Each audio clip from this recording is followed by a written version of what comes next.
Hey, what's up everyone? Hey, listen, so I got myself a new Nest Cam for the outside. I got it on sale, actually clearance for $99, believe it or not. Anyways, I'm gonna put this camera outside and I need an enclosure. This is the, what do they call this thing? They call this thing a Dropcase, I believe. And it's an under enclosure. I'm skeptical on the quality of it, so we're gonna take a look at it. I've also got an extension cable, 20-foot USB cable. I'm gonna run the power through the attic. Try to get this on a corner of the house where you can take a look at it, or get a good angle on the yard and the cars. So what we got here. All right, not much in the box. In fact, it's a lot smaller than I expected. There it is. Dropcase Slim Outdoor Nest Cam Pro enclosure in white, new. That's good. Not used. And a Mission Power 20-foot power cable for powering this cam. 20 foot as long as they make it. I'm hoping that's going to be long enough. I'm going to have to try to run some power. This is going to go on basically the furthest corner of the house possible. Okay, yeah, there it is. That 20-foot cable. That's great. Yeah.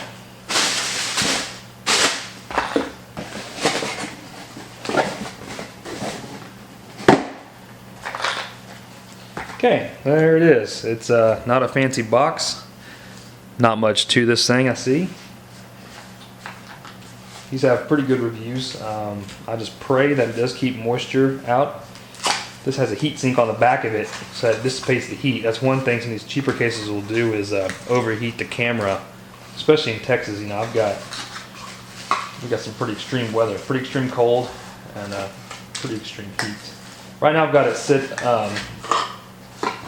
through a window, peeking out.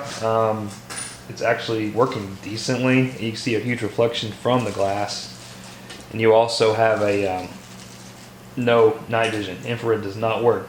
Infrared is supposed to be 100% guaranteed with this, so you should not see reflection with infrared. So, man, right off the bat, the case is it's pretty cool.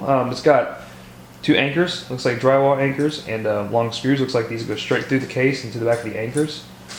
But look at that aluminum heatsink. That's what I'm talking about.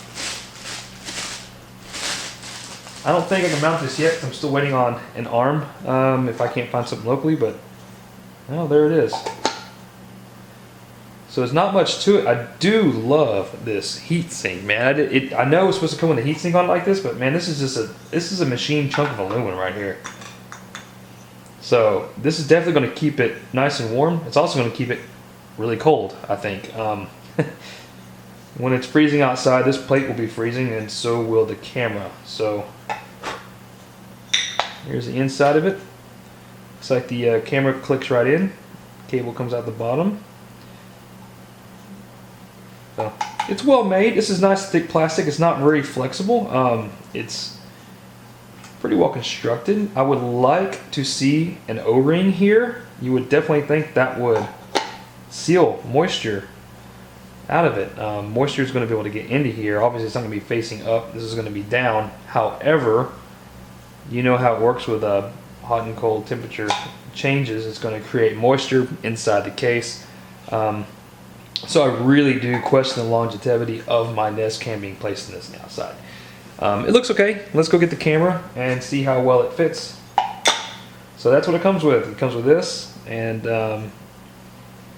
looks like that is plastic. There's not a screen on it, not a label, not a something to peel off. That's just it. So yeah. You can see the threads on it. It's pretty thick. A lot of people say, you know, it's a standard camera thread. You can thread it onto the Nest Cam base. That's not the case. This is a specific thread. I'm sure they make a bunch of universal mounts.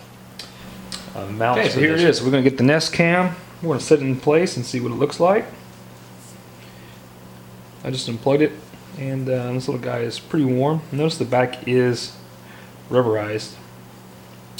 So there's two tabs. There's one on the side here, one on each side. You should be able to pinch it. So.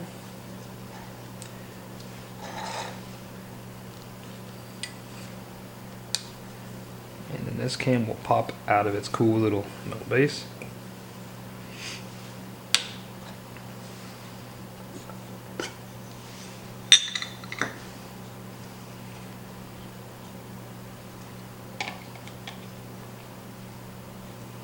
Okay, so it should just clip right in.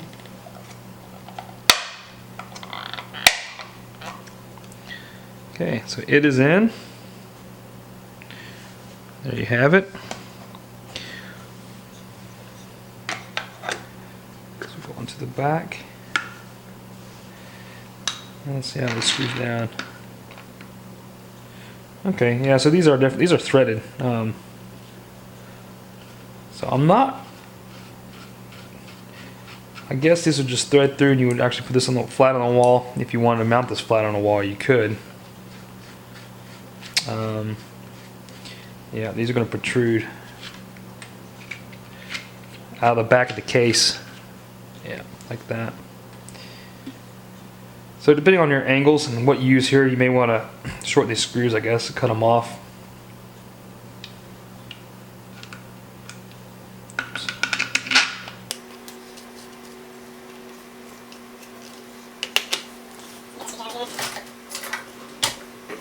And that's screwdriver, of course.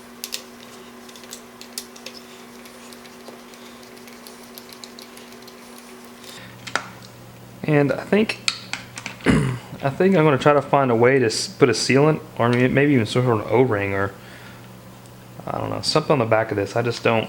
It looks like it's going to seal okay, maybe, but it's definitely not waterproof. I can't imagine if I were to put this thing in the shower, it wouldn't get wet on the inside. Maybe that's okay. Maybe that's something we should try. Of course, with the camera out of it. I think I may actually do that. Let's see if it's waterproof or not. So there it is. Now I'll go outside and kind of get an idea where we're going to put it, and decide on what kind of mounts I'm going to use here. And yeah, I'll post a video soon. Okay, here's the bracket I use. I'm going to show you guys this. This is a bracket I had left over.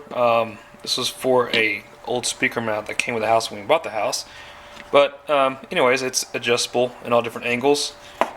And if I can get this piece out, basically ended up throwing away this piece. Let me try to get this out here. The Allen wrench has got it stuck. This piece comes out, looks just like this when it comes out. So it leaves basically just a hole in here that you can set with an Allen. I was able to find a all thread, and it is dark in the garage, sorry. Basically like this. I found a piece of all thread that ended up matching the thread of the security camera. I cut it down to the length I needed, screwed it into the back of the camera, or the case, and then took this top piece off, like this, right here. So that piece actually came out, and anyways, ended up using this for the mount. It was something I had laying around, and it works. So that's what I ended up using. So here's the camera installed. It has been up there for about a month and a half, almost 2 months now, and I've had no issues with it. And we'll be able to get a really good view probably of the mounting bracket I ended up using. I ended up using a old speaker mount and found a all thread that fit right into it. So I've got it under the eave so it doesn't get a lot of water, you know. And we've had ice, we've had some cold weather, we've had some rain, we've had some heat already in this month in Texas, and it's been fine.